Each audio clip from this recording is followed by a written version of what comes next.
What's up, folks? So, yeah, it's me, Brian. You know that. And if you don't, I have other videos you can watch and figure it out. But anyway, today's Tuesday night. Tomorrow's new comic book day. Yeah, so I just finished reading books from last week. I might show you some of those and talk about some of that BS for a minute, but I'm mostly going to show you some books I picked up over the weekend at a small show that I went to. It's that show that I mentioned working, the Schaff show or Schaff Promotions. It's every it's every month. It's sometimes it's every other month, sometimes it's every month, and it's in the Northern Virginia area. If you live in D.C. and Southern, Maryland in this area, it could be worth your time to drive into Republican land to take a look at some of the goodies we got or that other dealers have. As I mentioned before, a lot of people come from Southern Virginia, down by Norfolk and Chesapeake, and some come from New Jersey and some from Pennsylvania. These are the dealers at the show, not so much customers. But I pretty much just hang around and sell comic books at the show, and then near the end, the last hour or so, I'll take a few minutes here, a few minutes there, because it's not really that busy at that point, and I wander around and I see if I can find anything that's interesting. So today this time I actually bought more than I normally would. And I'll get on the ball and show you in just a second. The first thing I bought was actually The Mighty Avengers, number 8. I think I picked it up because of I'm trying to complete this run. It's not that many books in the run, so I figured I'd pick it up. But I was 100% certain that I didn't have this, and that Carnage chick, symbiote chick, kind of caught my eye. And then I got on my phone and realized I already had it. So yeah, there was that. Alright, I'm just gonna, no particular order, show you some of the stuff I bought. Most of it I bought from the same vendor. Picked up Marvel Presents Guardians of the Galaxy number 9. Now, yeah, these are the Guardians that I knew and loved when I was younger, and I never had any of these Bronze Age books of theirs. The only exposure I'd had to the Guardians was in Marvel Handbook, and that was up until the the 90s, and the late 80s, early 90s when Marvel launched the Guardians of the Galaxy again. So yeah, like I said, I got the Marvel Presents number 9, Guardians of the Galaxy. I have issue number 11. I'm pretty certain that I don't have these. I may have already bought them on eBay, but I don't think I did. So I'll see when I go to log them into my program.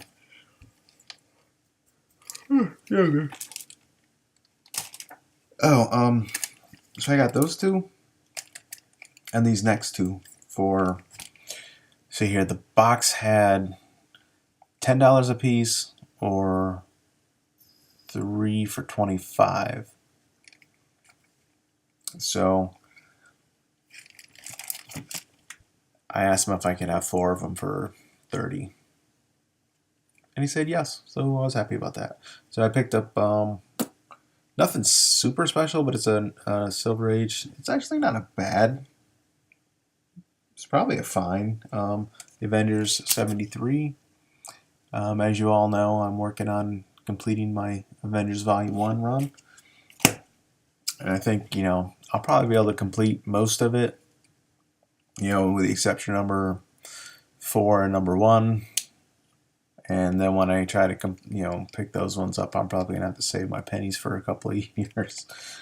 Feels like So then I got the fourth book I got from with this little deal was Captain America 107. It's probably in the fine range. Captain America 107, new addition to my Captain America Volume 1 run. And I'm not 100% sure, but I may or may not have these books. But for the price, I decided I was going to pick them up again. And again, I got these from the same guy. Every time I think I got most of the books from this one guy. And every time I go over, I pick out books. And I don't know if he was doing this because I was also selling books or if he did it for everybody without them having to ask. But he'd grab them, and like this pile would have been $18, but you know, he's like, oh, 15. So I don't think, maybe it was because I was a vendor also, I'm not sure. But I picked up Amazing Spider-Man number 603. This Mary Jane outfit reminds me of the 70s and maybe 60s in a big way, and it's a pretty cool cover. One of these days I'm actually going to read all these. Then I picked up issue 602. Probably should have gone 602 first. Pretty cool Spider-Vespa. And then I've got 604 right here.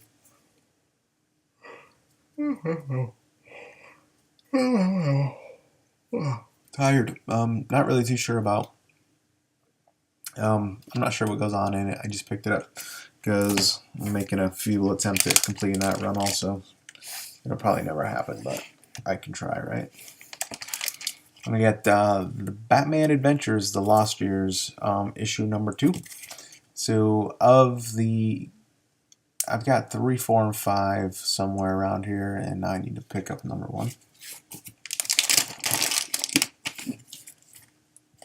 Making a small dent in, actually it's a pretty big dent by this point, but I'm making a dent into my Gotham City Sirens books.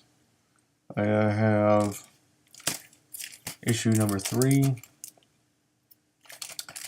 and issue number 8.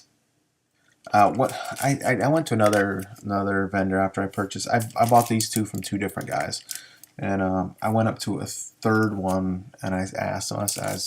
I showed him this book. I'm like, hey, do you have any more of these? And he's like, oh no, I don't have any of them. But he saw the $10 price tag on them. He's like, oh no, I don't have any more. But when I had them, I was selling them for $5. But I was like, well, it'd be nice if you still had them for $5, but you don't. So I paid what I paid for them, just because they were available. And continuing on with little Captain America, I got this issue for it's issue number 106. Got it from a different vendor. Well, actually, one of the cooler vendors there. Anyway, 606. I got it for $13. This guy pretty much whatever he's got written on the back of his book, he cuts it in half. So that's pretty awesome. And keeping in my new thing of trying to pick up animated books, the DC animated, some of the DC animated books, I picked up Batman Adventures number 3, big old Joker and Harley cover. Yeah, that was a whopping $7. Actually, I think it was less than that because I bought it from that one guy that cut me a break on everything. And this is number 10, which was $6. So I think he only charged me 10 for the 2 of these. What I don't remember. I have one more pickup. It's Shanna the She-Devil, issues 1 through 7. It's got a $15 price tag on it. And I said, oh, would you please do this for 10, mister? And he was like, yeah, sure, no problem. So I know I already have some of these books, and in fact I showed the autograph I got from Frank Cho on, I think it was this cover, but I don't have, or I don't know where they all are. So to be honest, for $10 I would pay for beautiful wonderful artwork by Mr. Frank Cho all day. I would definitely pay $10 for any of his books on any given day. His work is awesome, and I love it. Now I'm going to show some of the books that I bought last week and read mostly the last couple days. Y'all New X-Men issue 35. This is continuing to be one of my favorite books. In particular, one of my favorite Marvel books. While I think Bendis spreads himself really thin with all the books he writes every month, he continues to do a pretty good job on this one. I'm not this Mahmoud Asrar. I'm not overly enamored with his pencils, but he didn't do a horrible job. He did better than a lot of people at Marvel are doing lately. So, All New X-Men number 35, great book. It's really cool to see. This is really funny actually, because these X characters from the past who have gotten to interact with themselves from the current timeline and the future timeline, and now they're interacting with versions of themselves from the Ultimate Universe. So it's pretty funny to see how that's playing out. Scarlet Spiders number 3. I enjoyed this book. I would really like to see Jess kicking some more ass, but we'll get there. Actually, The Amazing Spider-Man number 13 is part 5 of Spider-Verse.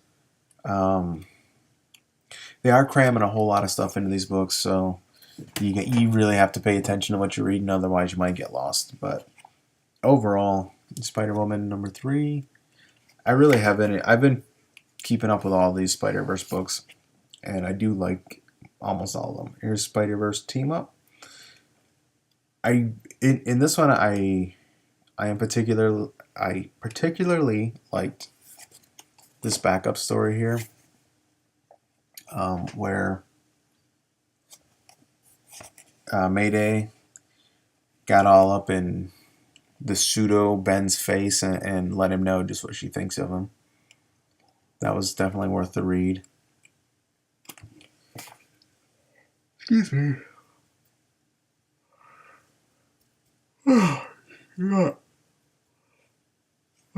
So anyway, I'm enjoying the Spider-Verse stuff. I really am. It's to me it's a little bit silly, given that the totem and all that stuff. But because I mean, to think that these people that they just picked Peter Parker Spider-Man to feed on is a little bit out there. But I think what I'm enjoying most about it is getting to see all these different versions of Spider-Man, and it's pretty cool. So, Graveyard Shift number 1 by Image. It appears to be another vampire book. It's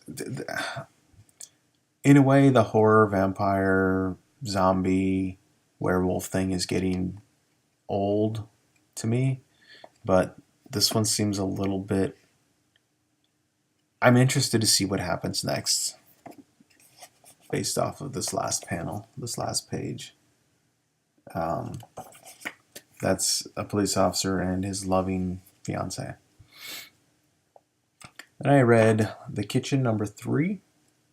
It's 3 of 8, so this thing's going to be wrapping up in another 5 months. It's a pretty good mobster kind of book story. Guardians of the Galaxy number 23. Finally, we get to the symbiote world and get to see what that's about. Nothing super exciting happened, not a lot of ass kicking, but it's a pretty cool book, and we get another new updated version of Venom. and I'm going to leave it there. Then I read Ivar Time Walker. This was the artwork in this book is pretty good. In particular, I like excuse me.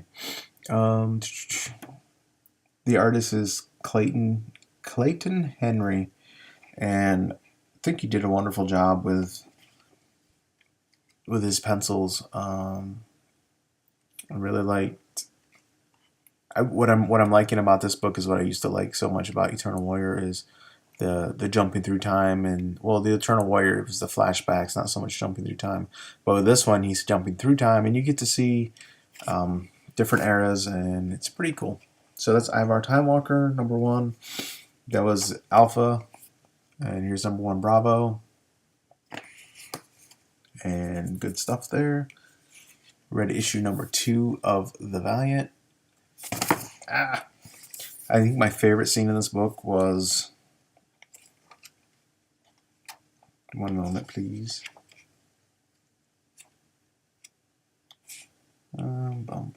Okay.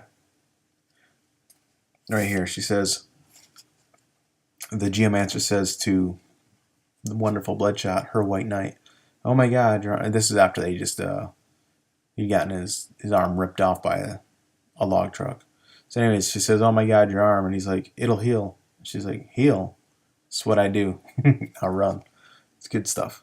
I really am enjoying what Valiant's doing here and in Time Walker, and they've got another book coming out called Divinity, which looks really nice, and there's another one called Imperium coming out in February, which looks pretty nice too. So while I would really love to see Harbinger and Shadow Man and the Armorines make a comeback, we're going to have to embrace these new books if you're a Valiant fan, because that gives you finally you got more titles per month, because they just dropped, they just kind of like some of the great books or some of the good books went by the wayside. So yeah, I'm really looking forward to those other titles, those other new titles from Valiant as well. Oh, here's another book that I picked up a back issue. It's Amazing Spider-Man 622. I got that at the show. Now, I just finished reading. These aren't new books this week. Oh, hold on. What do I got going here?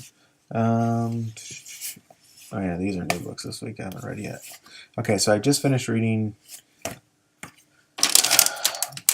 this nonsense here. Give me a second. Too many comics stacked up in the dark. Alright, one moment, please. Alright, so I just finished reading Goners issues 2, 3, and 4.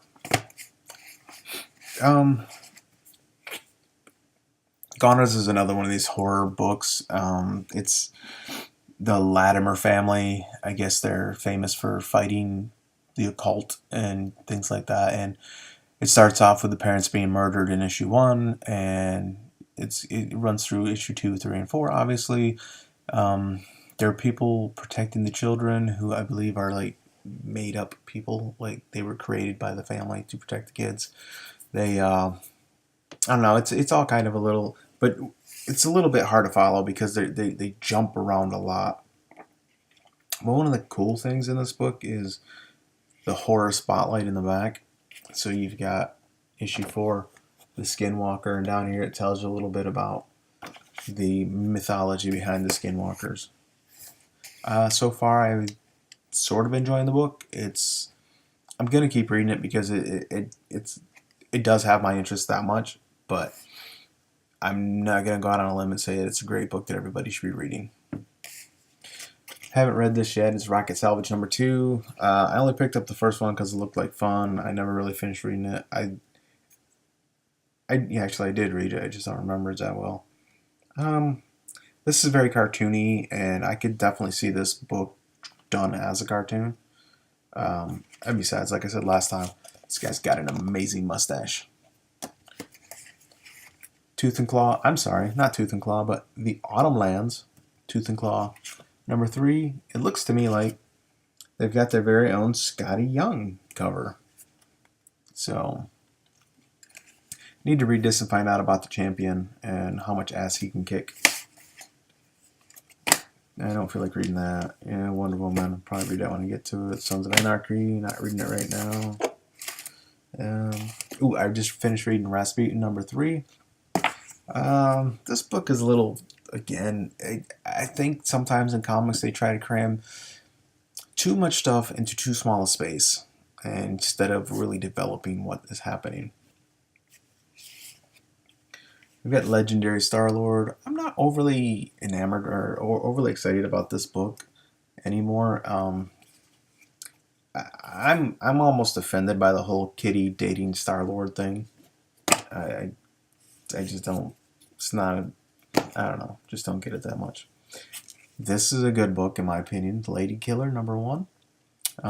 Looks to me like this woman is a housewife in say the 50s or 60s, and she appears to be a contract killer. So the first issue was interesting and I enjoyed it. So that's it for my new books from last week. And that's it for the books that I just showed you. Yeah. That's it for books. Oh, hey, on Sunday, on Saturday, Tim Morant invited me to do a Google Hangout chat thing with him and Scott. I wasn't able to do it because of work, but Scott, thank you for the invite. Most time, any other time I would have jumped at it, but I was busy with work. I'm glad you at least think enough of my opinions to invite me to bullshit with you guys about comic books. So thanks for that. And I'm going to say goodnight now. Good night.